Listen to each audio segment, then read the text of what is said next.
Boa noite a todos. Boa noite. Sejam bem-vindos. Vamos falar mais um pouco da sexualidade.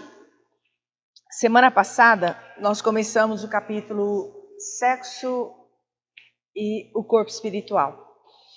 Mas nós começamos a discutir o sexo nas plantas primeiro, que os primeiros hermafroditas foram as plantas. Eles tinham na sua estrutura, e tem até hoje, o ovário e a produção da célula germinativa masculina e da célula germinativa feminina ao mesmo tempo, e as abelhas acabam contribuindo no processo de união dos dois gametas, das dois tipos celulares, para que uma semente se desenvolva e a espécie continue proliferando. Então o hermafroditismo começou lá, se caracterizar mesmo como hermafroditismo, lá nas vegetais. Depois, nós vimos que os animais mais primitivos também eram hermafroditas. Nós tínhamos os vermes, por exemplo, a Taenia solium, que é esqueço, eu falo o nome científico e esqueço o nome comum. A solitária, exatamente.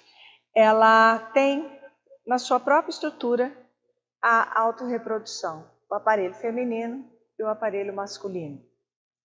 E nós chegamos no homem, o que determina o sexo no homem e na mulher? A carga genética, mas não a sexualidade.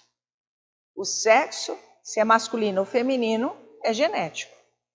Então eu tenho na mulher 2 cromossomos X, no homem um X e um Y.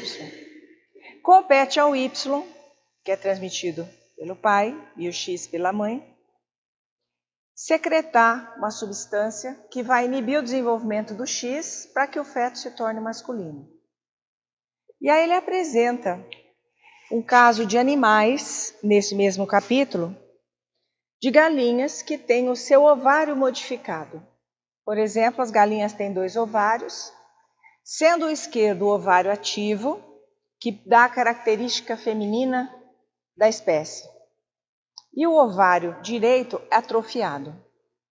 Quando por algum motivo você retira o esquerdo ou suprime aquele ovário ativo, no experimento, por exemplo, você faz com que o direito, que estava reprimido, se torne um testículo. E a galinha, no meio do processo, ela vira galo e de repente adota comportamento de galo. Ela muda. Lógico que André Luiz nos apresenta o papel da mente, atuando efetivamente na determinação hormonal, na diferenciação hormonal. E nós falamos já em algumas aulas que os hormônios, eles são capazes de fazer alterações no nosso corpo. Se eu penso, estou com raiva, eu libero uma grande quantidade de hormônios. Adrenalina é um deles, que vai me dar muita força para que eu lute ou eu corra daquilo que está me irritando. A adrenalina vai me dar energia, mas também dará uma consequência, vai bloquear o meu pâncreas. E eu começo a diminuir a produção de insulina. Nós vamos ter uma hiperexcitabilidade cardíaca. Nós vamos ter uma alteração estomacal e a úlcera chega. Então, os hormônios estão por trás de várias doenças que nós apresentamos. E atrás dos hormônios, a nossa mente, o nosso desejo, o nosso sentimento. O que a Organização Mundial da Saúde fala no conceito de saúde desde 1946? Que você tem que estar aquecido, hidratado, alimentado, ter aceitação no grupo social, ter reciprocidade afetiva, né? Ter estabilidade financeira. Isso é o conceito de saúde para a Organização Mundial da Saúde. E hoje a gente não tem. O estar em segurança, poucos são os que estão alimentados. Nessa época, muitos estão sem aquecimento. A estabilidade financeira é um quesito que não existe. Aqui, pelo menos por enquanto, no momento que a gente está, poucos gozam dessa possibilidade. Então, realmente, nós ficamos doentes. Mas por que a Organização de Saúde elenca esses fatores como fatores de saúde? Porque se nós tivermos esses fatores não atendidos, nós ficaremos inseguros. A nossa mente ficará perturbada e automaticamente o nosso corpo começa a adoecer. E agora, então, a Andréa Luiza apresenta o papel dos hormônios, que são excelentes para o nosso corpo, quando em excesso, vilões. Qual é a ação dos hormônios no sentido de modular essa sexualidade já na espécie humana?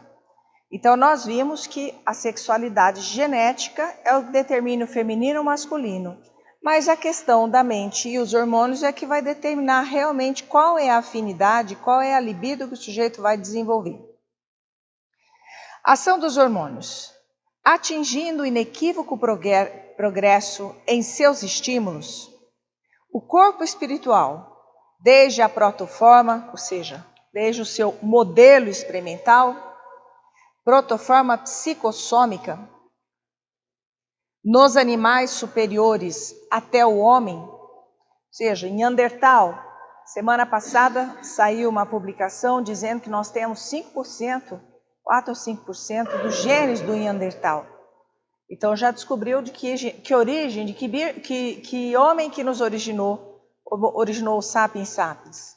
Então o Neandertal é uma protoforma psicossômica, ou seja, parece o nosso corpo e começa a desenvolver uma psicologia. Né? Então ele fala em animais superiores, vamos começar aí dos primatas até o homem, conforme a posição conforme a posição da mente que a serve. Determina mais ampla riqueza hormonal. As glândulas sexuais que então mobiliza são mais complexas do que dos animais inferiores. Exercem a própria ação pelos hormônios que segregam, arrojando-os no sangue. Hormônios esses femininos ou masculinos, que possuem por arcabouço da constituição química em que se expressam o núcleo, e agora vem um trava-língua. Vocês sabem o que é trava-língua? É tentar falar isso rapidinho. Ciclopentano peridrofenantreno. Quero ver vocês repetirem isso com essa velocidade. Essa é a estrutura química dos hormônios ligados à sexualidade, filiando-se ao grupo dos esteróis. Então vamos analisar o que é isso, para a gente entender algumas reações. Esse é o ciclopentano peridrofenantreno. Olha a carinha dele, tá? O desenho dele. Essa é a molécula do colesterol. Vocês acham que tem algo parecido nessas duas estruturas? Observem as colmeias, né, que eu chamo, são os anéis. Observem a posição. Nós temos A e B aqui, que corresponderia a essas duas. E nós temos C e D, que corresponderia a essas duas. Certo? Então, este anel é muito parecido com a molécula de colesterol, dizendo-nos que os hormônios que apresentam esse anel são formados a partir do colesterol. E, de repente, começa-se uma guerra contra o colesterol. E vale aqui fazer uma ressalva, que muitos vão dizer, a ciência não sabe de nada, ora pode comer ovo, ora não pode comer ovo. É que quando se analisou, na década de 70, o colesterol e o ovo, as ferramentas de estudo eram rudimentares, comparadas com as ferramentas de hoje. Então, as ferramentas de hoje permitem uma conclusão mais acertada a respeito daquela substância. E o colesterol é uma molécula muito boa, principalmente a LDL, que todo mundo recrimina. É uma molécula que fornece esse ciclopentano peridrofenantreno para formar a testosterona, o hormônio masculino, formado pelo testículo feminino. Mas também ele fornece o mesmo anel para produzir a progesterona, que é o hormônio feminino da gravidez. E também o hormônio feminino, estradiol, produzido pelos ovários. Tanto progesterona e estradiol são produzidos pelos ovários femininos. E esse hormônio é o hormônio que favorece a ovulação para a fecundação e formação do feto. Então vejam que a estrutura da testosterona, da progesterona e do estradiol é muito semelhante. E aí nós vamos ver que a cascata de hormônios é infinita. A partir de uma molécula de colesterol, eu consigo fazer vários hormônios muito parecidos, com funções sexuais, sem funções sexuais, que vão mimetizar algumas reações. Por exemplo, se eu seguir essa via aqui, olha, tá? Essa via aqui, eu vou partir para cá e venho para cá e faço progesterona, tá certo? Essa progesterona, se eu vier para cá, eu faço a testosterona. Se eu vier por essa via, eu também faço testosterona. Se eu converter para cá, eu faço progesterona também. E se eu vier para cá, eu faço estradiol. Então, as vias são muito parecidas no homem e na mulher, porém, no testículo masculino para aqui. Na mulher continua. Pega a testosterona e transforma em estradiol. Mas todo homem tem um pouco de mulher. Não me olhe assim. Por quê? A testosterona dele, no fígado, vira estradiol, que é um hormônio feminino. Então, no final da metabolização do hormônio masculino, ele tem o fígado feminino. Ele pode ter um testículo masculino, mas o fígado do homem é feminino, né? Então, vejam, a semelhança desses hormônios aqui é muito interessante. O autor suprime nessa cascata, existe mais uma meia dúzia aí, que vocês poderiam acrescentar todos os derivados da mesma molécula, o que justificam, às vezes, a mulher grávida inchar muito no final da gestação, que transforma a boca, a face, as mãos, porque a progesterona está produzida em tão grande quantidade que ela mimetiza um outro hormônio que não está representado aqui, que é um retentor de sal e água. E a mulher incha no final, quando a progesterona está muito alta, muitas vezes envolvendo a hipertensão na gravidez, por conta da semelhança das estruturas. Então, vejam, ele continua falando que no sangue os hormônios masculinos e femininos possuem por arcabouço a constituição química do ciclo pentano-peridofenantreno. Os hormônios estrogênios oriundos do ovário, ou seja, que vieram do ovário, mantêm as características femininas secundárias, deposição de gordura no quadril, deposição de gordura na mama, deposição de gordura no bumbum, né? Ausência de pelo, o corpo parecido como um violão. Então, esse hormônio estradiol dá essa característica. E os androgênicos, que é a testosterona secretada pelo testículo masculino, sustentam os caracteres masculinos. Então, o indivíduo faz barba, o cabelo é mais grosso, faz calvície mais precoce, desenvolve muito mais massa muscular, enquanto que a mulher deposita gordura, o homem deposita músculo, e a gente morre de inveja.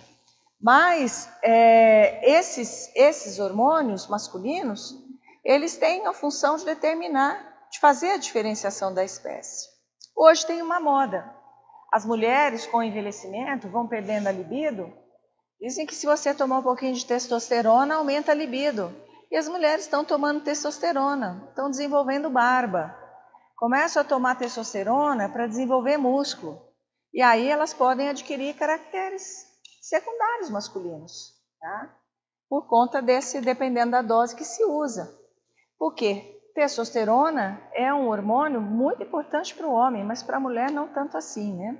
Esses hormônios produzem ações estimulantes e inibitórias, todavia, como atendem necessariamente a impulsos e determinações da mente, por intermédio do corpo espiritual. Incentiva o desenvolvimento ou a maneira de proceder da espécie, mas não os origina.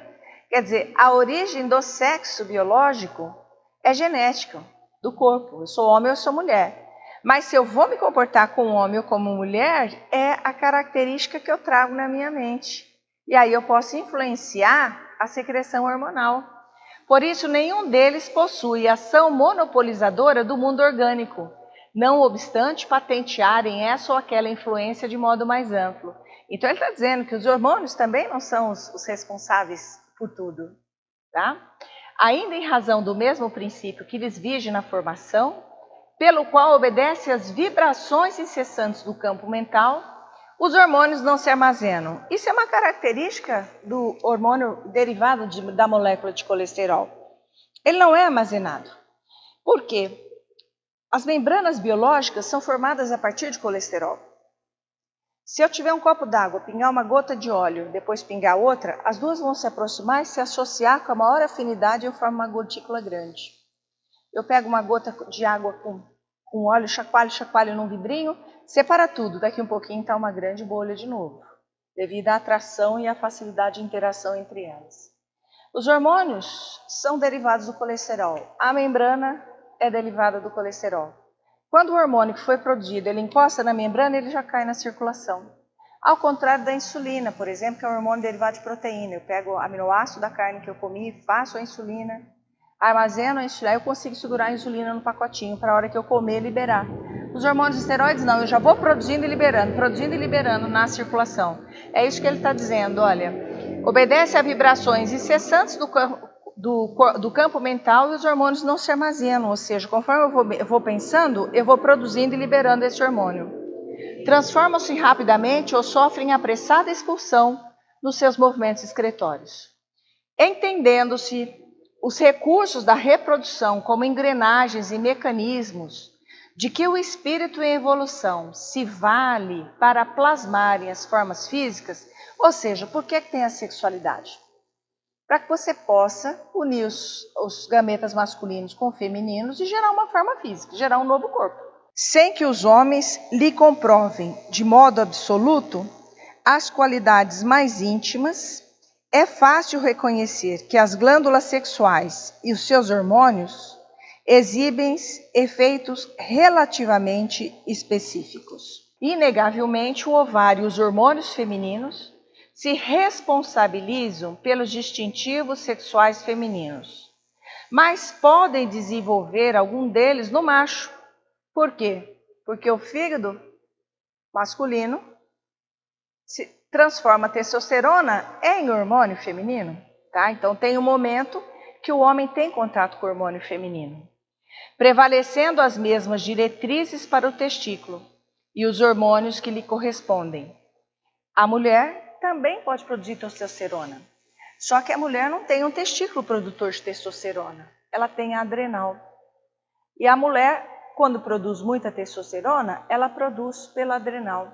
Tem características masculinas, tem comportamento mais masculino, desenvolve pelos na face. Tanto que a mulher, quando chega na pós-menopausa, já depois de 60, 70 anos, ela começa a desenvolver grandes pelos na face. Né? Não estou falando que você tem, boba. Isso é claramente demonstrável nos experimentos de castração, de enxertos e injeções hormonais. Se você castra um rato, tira o testículo de um rato, fizemos isso muito em experimento para mostrar para os alunos. Ele desenvolve, ele fica obeso. Ele fica totalmente obeso. Ao invés de depositar proteína, ele vai depositar gordura. Tá? Diferente de um rato macho, né? Enxertos e injeções hormonais. Portanto, apesar da ação sexual específica do testículo e do ovário apresentar-se como fato indiscutível, a gônada, refletindo os estados da mente, herdeira direta de experiências inumeráveis. Por que ele fala em experiências inumeráveis? Porque as gônadas começaram a se desenvolver lá nos vegetais, em que nós tivemos o óvulo e o pistilo, fazendo os androzoides, que seriam os espermatozoides, né? Experiências inumeráveis, eventualmente, produzem certa quantidade de hormônios heterossexuais. E da mesma sorte, ainda que os hormônios sexuais se afirmem com atividade específica intensa, em determinados acontecimentos, realizam essa ou aquela ação em órgãos do sexo oposto. Voltamos àquele slide do anel que mostra os vários hormônios que são produzidos. Vocês perceberam que da molécula de colesterol nós podemos produzir o estradiol, que é uma molécula de hormônio feminino. nós podemos produzir a progesterona, que é um hormônio feminino, e de repente naquela cascata eu sigo até a testosterona. Ou seja, o homem, durante um determinado momento, para produzir a testosterona, ele passa primeiro produzindo um hormônio feminino, que é então transformado no hormônio masculino. É isso que ele está querendo dizer, que as glândulas, embora sejam específicas, o ovário vai produzir os hormônios femininos e o testículo os masculinos, para a produção desses hormônios, eles passam uma e a outra glândula, eles passam por essa fase. Eu acho que vale a pena, o texto é bastante complexo, mas eu voltaria, estamos no 38, tá? Eu voltaria aqui um pouquinho para vocês só finalizarem essa ideia. Aqui, ó. Opa, tira a família daí. Vejam, isso é um hormônio feminino e ele vai dar origem à testosterona no homem. Então, neste momento, o testículo masculino é feminino. E neste momento, ele é masculino, exclusivamente masculino. Mas para chegar aqui, ele passou por isso. É a ambiguidade que ele fala da glândula. E a mulher? Eu pego aqui, venho para cá, produzo testosterona e chego no estradiol. Também a mulher precisou da testosterona para fazer o seu hormônio. Então, o ovário feminino, nessa fase de formação de estradiol, passa por um estágio masculino. Na realidade, é uma ambiguidade da gônada. Só que geneticamente, a gônada está determinada ou para produzir testosterona ou para produzir estradiol. Mas se a mente estiver desequilibrada, eu começo a produzir o intermediário anterior em grande quantidade. E aí eu começo a ter uma mudança de perfil de comportamento. Tá certo? Porque o espírito não tem sexo. Ora a gente vai adotar a feminilidade, ora a gente vai adotar a masculinidade. Porque nós precisamos aprender nos dois estágios. Tá certo? Então, agora, a sua mente é que vai direcionar. Às vezes você vem com uma psicologia masculina, mas num corpo feminino. Então, provavelmente você está fazendo uma transição, né? Está experimentando um pouco da feminilidade para poder mudar algumas características. E outras vezes você sai da feminilidade e entra na masculinidade, que ali você vai aprender outras características. Por exemplo, visão espacial. Eu não tenho visão espacial nenhuma. O homem tem uma visão espacial boa, né? Tem umas características. O homem é uma caixa única, não é? Tem aquele pastor que fala da caixa única. A mulher é 1000 fios trabalhando ao mesmo tempo. Então, é importante passar pelas duas polaridades, né? Esses são os efeitos heterossexuais ou bissexuais das glândulas dos hormônios. Conseguiram entender isso? Quer dizer, ele considera a glândula como bissexual porque para chegar no produto final do hormônio que ela está destinada biologicamente a fazer, ela passa por aqueles estágios intermediários. Semelhante ao que nós falamos no passado, quando o feto está sendo formado até o bebezinho de 9 meses nascer. Ele passa na fase de embrião a todas aquelas fases do ciclo evolutivo. Você pegar, dependendo da idade, um embrião de um macaco, um embrião humano, um embrião de um sapo, você não consegue distinguir 1, 2 dias de produção, você não consegue falar, bom, esse é humano, esse é sapo, porque todos vão ter a mesma forma, relembrando aquele passado evolutivo que nós tivemos lá na embriologia. A origem do instinto sexual. Todas as nossas referências a semelhantes peças do trabalho biológico nos reinos da natureza objetivam simplesmente demonstrar que além da trama de recursos somáticos, soma é corpo, além dessa trama que o corpo faz conosco, a alma guarda a sua individualidade sexual intrínseca, a definir-se na feminilidade ou na masculinidade, conforme os característicos acentuadamente passivo ou claramente ativo que lhe sejam próprios. A sede real do sexo não se acha dessa maneira no veículo físico, mas sim na entidade espiritual em sua estrutura complexa. Então, eu estou com a programação feminina, Eu é que vou dirigir o meu corpo em todos os sentidos, tá? E o instinto sexual, por isso mesmo, traduzindo o amor em expansão no tempo, vem das profundezas. Então, olha que expressão bonita. O instinto sexual traduzindo o amor na expansão do tempo.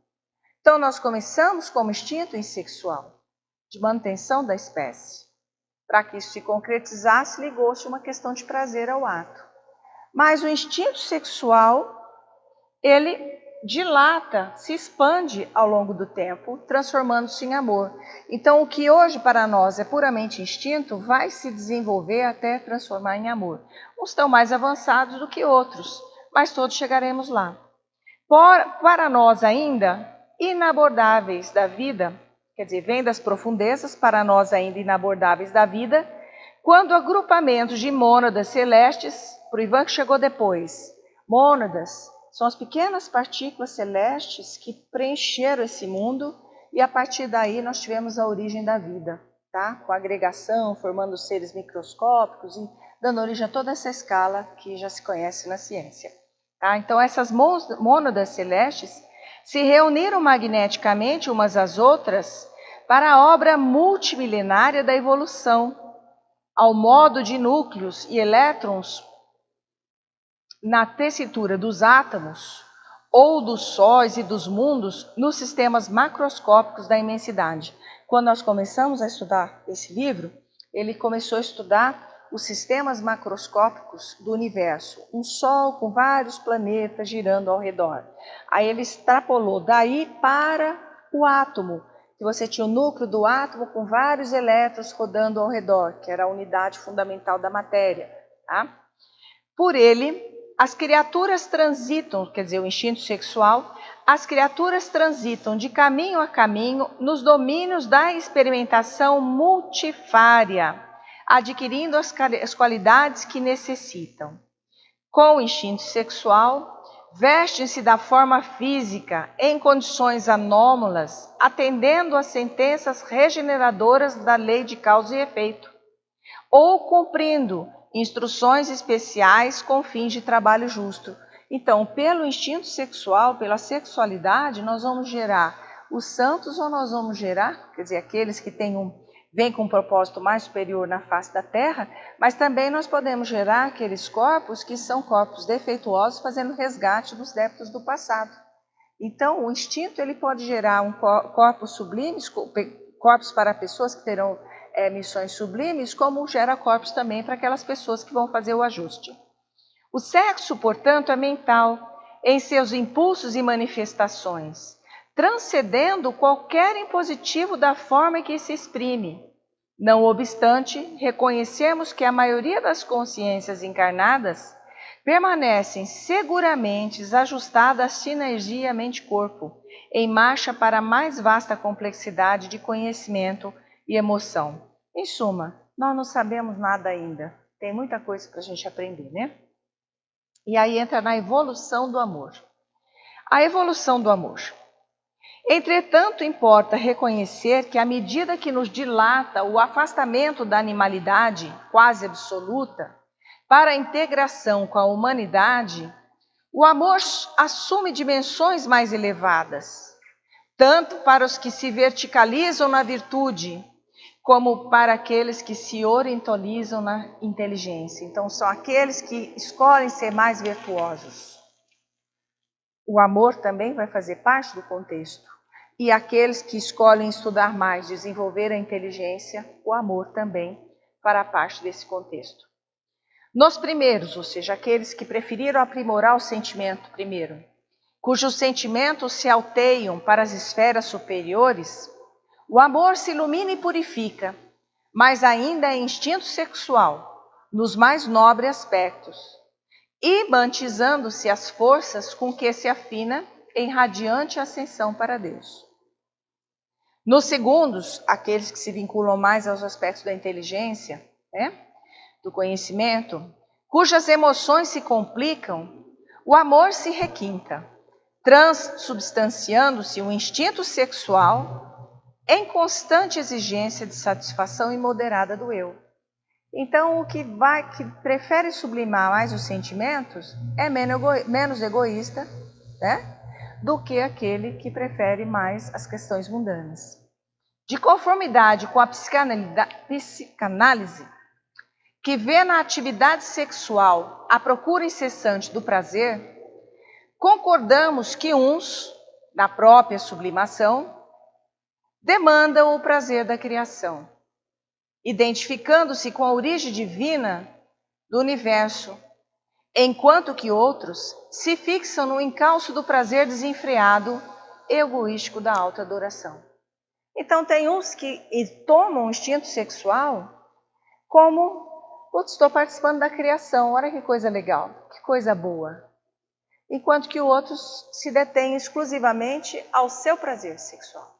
Não, o importante é ter o prazer. E vai 1, vai 2, vai 3, vai 4, vai 5, sem se preocupar muito com o sentimento das pessoas. É o que ele chama o mais egoístico, está centrado no eu, né? Os primeiros aprendem a amar com Deus. Os segundos aspiram a ser amados a qualquer preço.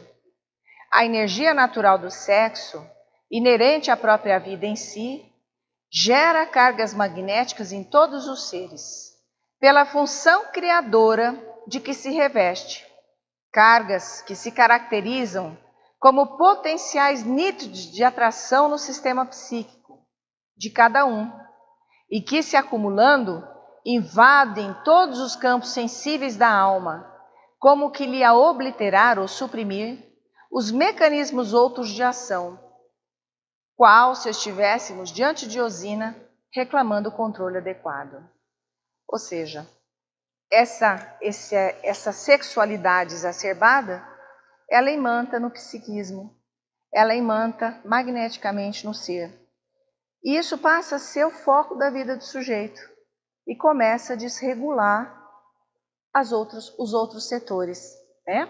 Então ele está dizendo, Osina reclamando o controle adequado, ou seja, precisa controlar essa área para que as outras potencialidades também se desenvolvam. Ao nível dos brutos ou daqueles que lhe renteiam a condição, a descarga de semelhante energia se efetua indiscriminadamente, através de contatos quase sempre desregrados e infelizes, que lhe carregam em consequência a exaustão e o sofrimento como processos educativos. Então, o que ele está dizendo? O indivíduo é portador de uma energia sexual, que é o foco da vida do sujeito, não quer outra coisa a não ser sexo, sexo, sexo, e ele descarrega isso em qualquer pessoa, em qualquer situação, sem se preocupar com o outro, preocupando-se exclusivamente com o seu prazer. O que sobra para ele? Exaustão e sofrimento como processos educativos. Ele vai fazer o resgate de cada um desses corações que porventura foram magoados, que foram desviados, que foram destroçados, enquanto ele se preocupava somente com o seu prazer, né? Poligamia e monogamia. O instinto sexual, então, a desvairar-se na poligamia, ou seja, vários parceiros, traça para si um largo roteiro de aprendizagem, a que não escapará pela matemática do destino que nós mesmos criamos. Então, quando nós nos comprometemos com essa gama de problemas, nós vamos caminhar em outras vidas resolvendo essa gama de problemas. Numa matemática que nós mesmos escolhemos, vamos reencarnar com aqueles parceiros que lesamos, né? Entretanto, quanto mais se integra a alma no plano da responsabilidade moral para com a vida, mais aprende o impositivo da disciplina própria, a fim de conhecer, a fim de estabelecer com o dom de amar, que lhe é intrínseco, novos programas de trabalho que lhe facultem acesso aos planos superiores. Ou seja, novos programas de trabalho não são trabalhos sexuais.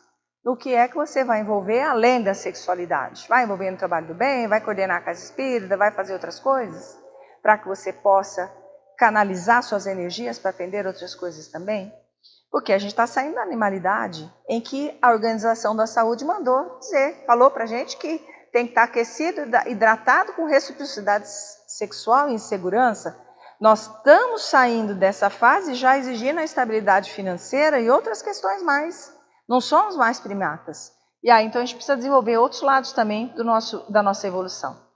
O instinto sexual, nessa fase da evolução, não encontra alegria completa senão em contato com outro ser, que demonstre plena afinidade. Aí você fica seletivo na escolha. Quando você já atingiu um certo estágio, você fala, não é qualquer coisa que vai lhe deixar feliz. Né? Eu preciso de uma pessoa específica, com aquelas características. É essa a parceria que eu procuro, porque aquilo vai me satisfazer não só o corpo, mas vai me satisfazer na convivência e na alma também. Porquanto a liberação da energia que lhe é peculiar, quer dizer, a sexualidade, do ponto de vista do governo emotivo, solicita compensação de força igual na escala das vibrações magnéticas. Como é bom se amar e ser amado, né? Porque aí você tira as desavenças de casa e você tem uma reciprocidade afetiva. E a vida é muito mais prazerosa, você evolui muito melhor, né? É muito mais gostoso viver. Em semelhante eminência, a monogamia é um clima espontâneo do ser humano, de vez que dentro dela realiza naturalmente, com a alma eleita, de suas aspirações, a união ideal do raciocínio, do sentimento, com a perfeita associação dos recursos ativos e passivos, na constituição do binário de forças capaz de criar não apenas formas físicas para a encarnação de outras almas na Terra, mas também grandes obras do coração e da inteligência, suscitando a extensão da beleza e do amor, da sabedoria e da glória espiritual que vertem constantes da criação divina. Quando a gente entra no estágio de que um relacionamento só é suficiente, a gente vai mais rápido. Porque a gente vai ter a compensação sexual e a gente vai ter a compensação emocional também. E aí, quando você está bem, você trabalha com mais alegria, com mais amor, se envolve mais. Né? Vamos parar por aqui? Eu quero continuar.